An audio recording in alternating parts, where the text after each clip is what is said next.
ఆఫీస్గా తీసుకొని అక్కడ day and night పనిచేస్తున్నారు. వాళ్ళ అబ్బాయి లోకేష్ గారు కూడా పనిచేస్తున్నారు. మంత్రివర్గం ఎమ్మెల్యేలు అందరూ కూడా ఇవాళ మేము అచ్చెన్నాయుడు, పుల్లారావు, కన్నా లక్ష్మణ్ గారు, బ్రహ్మ మాచార్య అందరూ మేమందరూ తిరుగుతూ ఉంటే అర్థమవుతుంది. మీరు మన టీవీ ద్వారా చెప్పాల్సింది ఏంటంటే సార్, ఒక చాలా ఇంపార్టెంట్ పాయింట్, ఎందుకంటే నాకు ప్రజల దృష్టి తీసుకొచ్చారు. ఒకటి, అక్కడ వైసీపీ ఆఫీసర్లు కొంతమంది కావాలని జనాల్ని వైసీపీ ఆఫీసర్లు కావాలనే కొంతమంది డిస్టర్బెన్స్ క్రియేట్ చేస్తున్నారు. వాళ్ళు ఒకళ్ళు సస్పెండ్ చేశారు. కనీసం వాళ్ళు ఇప్పుడు కూడా రాకపోతే వాళ్ళని యాక్షన్ తీసుకోవాలని అవసరం ఉంది. రెండోది ఏంటంటే, వైసీపీ కార్యకర్తలకి వీళ్ళు కొంతమంది మందు పంపించి ఆ డ్రింక్ చేయించి అక్కడ ఆ వచ్చిన వాటర్ బాటిల్స్ ఉంటుంది సార్, గబగా వచ్చి వీళ్ళే తీసుకోవడం. అసలు ఎవరైతే విక్టిమ్స్ ఉన్నో వాళ్ళకి అందకుండా వీళ్ళు ఒక కాన్స్పిరసీ తయారు చేస్తున్నారు. ఇప్పుడు మీరు నిన్న కనుక ఆ బోటు కనుక 5 బోట్లు వచ్చేట కొట్టుకున్నాయో ఇక్కడికి వచ్చి, ఆ కొట్టుకున్న వాటిని ఏదో ఒక డ్యామేజ్ చేయాలి. ప్రకాశం బ్యారేజ్ అనేది ఏ విధమైన ఒక బిహైండ్ ద స్క్రీన్ వాళ్ళ సీఎం గారు కూడా చెప్పారు, దీని మీద యాక్షన్ తీసుకుంటామని. మేము ఇవాళ ఎందుకు జరిగిందంటే సార్, ఇవాళ ఫుడ్ ప్యాకెట్లు విపరీతంగా వెళ్తుంటే మేము ఒక చోటుకి వెళ్తే ఒక బిల్డింగ్ దగ్గరికి, అక్కడ ఒక అతను చూసాం, వాడి ఇంట్లో అంతా వైసీపీ జెండాలను ఆడే వచ్చి బయటకు కూడా చేస్తున్నాడు. వాడి ఇంట్లో చూస్తే అన్ని ఒక 10 కేసులు వాటర్ బాటిల్స్ ఫుడ్ ఆడి దగ్గర పెట్టు కూర్చున్నాడు. బయటకు వచ్చి 5 రూపాయలకు అమ్ముతున్నారు కొంతమంది. ఇది కట్టుదిట్టం చేయాలని అవసరం, ఎందుకంటే రేపు వారం తగ్గిన తర్వాత చాలా ఇంపార్టెంట్. నేను నిన్న వెళ్ళొచ్చిన తర్వాత ఒక 2-3 ఇన్సిడెంట్ చెప్తాను సార్. ఇప్పుడు దివిస్ లాంటి వాళ్ళు అంటే, సినిమా యాక్టర్లు అంటే, అలాగే అమెరికా నుంచి తానా వాళ్ళు కూడా ఇవాళ పాలు, పెరుగు, వాటరు, బ్రెడ్లు ఇవాళ 1000 ప్యాకెట్లు వాళ్ళు శశికాంత్ అన్న తానా ప్రెసిడెంట్ ఫౌండేషన్ చైర్మన్ ఆయన వాళ్ళందరూ కూడా పంపిస్తూ ఉంటే, ఇవాళ గద్దేరామోహన్ కాన్స్టిట్యున్సీకి వెళ్తే అక్కడ మేము చూసామన్నమాట. మీకు ఒక విషయం ఎందుకు చెప్తున్నానంటే, ఇది ఆఫీసర్లు సచివాలయం స్థాయిలో కంటుదిట్టం చేయకపోతే నిజంగానే ఎండు వాళ్ళకి వెళ్ళట్లేదు. ఎందుకంటే వీళ్ళు ఈ పవర్ ఏదైతే కూటమి వచ్చిందో, ఈ కూటమి బాగా పనిచేయడం వీళ్ళకి ఇష్టం లేదు. మీకు చూడండి, మీరు వచ్చిన దగ్గర నుంచి ఏదో ఒక డిస్టర్బెన్స్ క్రియేట్ చేస్తూనే ఉన్నారు. మీరు ఎవరైనా ఒక 6 నెలల్లో, సంవత్సరం అసలు అపోజిషన్ అనేవాళ్ళు మాట్లాడరు.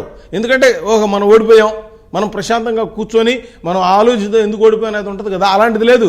ఈ ప్రభుత్వాన్ని డే 1 నుంచి ఎలా డిస్టర్బెన్స్ చేయాలనేదే కార్యక్రమం. నిన్న నేను సచివాలయానికి వెళ్ళాను సార్, సాక్షిలో క్లియర్గా వచ్చింది. ఏమన్నా తెలుసా మీకు, మాకు మాధవ్ గారిని ఫోన్ చేశారు, ఏంది సచివాలయం మునిగిందంటే ఏంటంటే చూసిరా పోయాను. నేను వెళ్ళి వీడియో పంపించాను సార్. అది అక్కడ అసలు ఒక చుక్క నీళ్ళు లేవు. నిన్న కూడా కాదు, మొన్న ఒక్క చుక్క నీళ్ళు లేవు. అది స్ట్రీట్ యాక్సెస్ రోడ్డు ముడిగిందని చెప్పారు. ఇవాళ సాక్షిలో ఏదైతే వస్తుంది, ఎందుకు చెప్పాల్సి వస్తుందంటే, ప్రజలకి తప్పుదో పట్టించే కార్యక్రమంగానే వీళ్ళు పట్టుకున్నారు. అదే పనిలో ఉన్నారు ప్రజలు.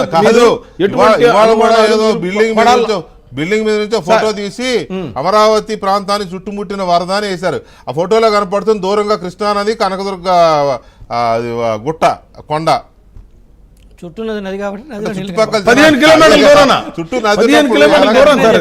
అది అసలు రాజధాని కాదు వాళ్ళు తీసింది. మీకు ఎగ్జాంపుల్ చెప్తాను సార్. నేను ఎందుకు చెప్తున్నాను, ఇంపార్టెంట్ పాయింట్ ఇది. ఇవాళ కొన్ని బాటిల్స్ టాటా వాళ్ళు, కోకోకోలా వాళ్ళు వాటర్ బాటిల్స్ ఇచ్చారు సార్. ఇస్తే ఇవి ఎవరెవరు ఎలా దీన్ని కాన్స్పిరసీ చేస్తున్నారు వాళ్ళ కార్యకర్తలు. ఎందుకంటే యథా రాజా తదా ప్రజలాగా ఇప్పుడు ఆ జగన్మోహన్ రెడ్డి ఎలా ఉన్నాడో వాళ్ళ కింద కూడా అలాగే తయారయ్యారు వాళ్ళ. సో నేననేది ఏంటంటే, వాళ్ళ తమిళనాడులో వరదలు వస్తే గవర్నర్ ఆఫీస్ మునిగిపోయింది, సీఎం ఆఫీస్ మునిగిపోయింది,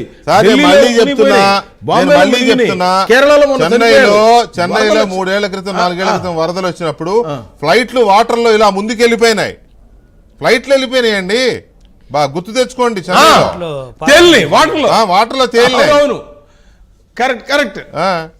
ఎవడేం చేస్తాడు దానికి, ప్రకృతి విలయానికి. రైట్, నాగభూషణ్ గారు ఒక్క నిమిషం.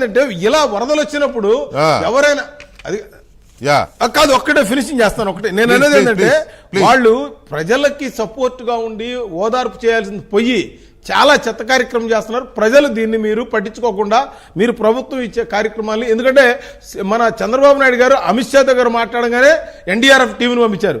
మోడీ గారితో మాట్లాడంగానే మీ స్పెషల్ ఫ్లైట్స్, రామ్మోహన్ నాయుడు గారు దగ్గరుండి ఎయిర్పోర్ట్లు కూర్చొని మానిటరింగ్ చేస్తున్నారు. ఇంత నెట్వర్క్ యాడ్ ఉంటుంది సార్ ఇవాళ మీరు చూడండి, ఎక్కడ కావాలంటే అక్కడ ఇళ్ల మీదకి వెళ్ళి ఉందంటే ఎక్కడో వీళ్ళ దుష్ప్రచారం ఆ విధంగా చేస్తా ఉన్నారు. వీళ్ళ దుష్ప్రచారము ప్రజలు నమ్ముతారనుకుంటారో ఏమో గానీ, బంగ్లాదేశ్ లో తుఫాను ఫోటోల్ని బుడమేరు తుఫాను ఫోటోలు అని చెప్పి వైరల్ చేస్తున్నారు. దొరకకుండా పోతాయా, మాకు దొరికేశారు ఇవాళ. ఏది ఫేక్ ఏది ఒరిజినల్ అది చూపించి ఇది చేసాం. సో అంటే మరి ఇంత దిగజారుడు వ్యవహారం నడుస్తుంది. తర్వాత మీరు అది రిలే చేయాలి సార్, రిలే చేయాలి అది. చేసామండి, పగలంతా అదే చేసాం. మేమే ఎక్కువ చేస్తున్నాం మీ అందరికంటే. మీరే చేస్తాను, మేమేం చేయట్లేదు. అయితే ఇది ఏ స్థాయిలో ఉందంటే చంద్రబాబు నాయుడు గారు కుట్ర అనే అనుమానాలను వ్యక్తం చేశారు ఈవేళ. ఈ కుట్రల్ని వదిలేది లేదు, సంక్షోభం సమయంలో కుట్ర చేయడం,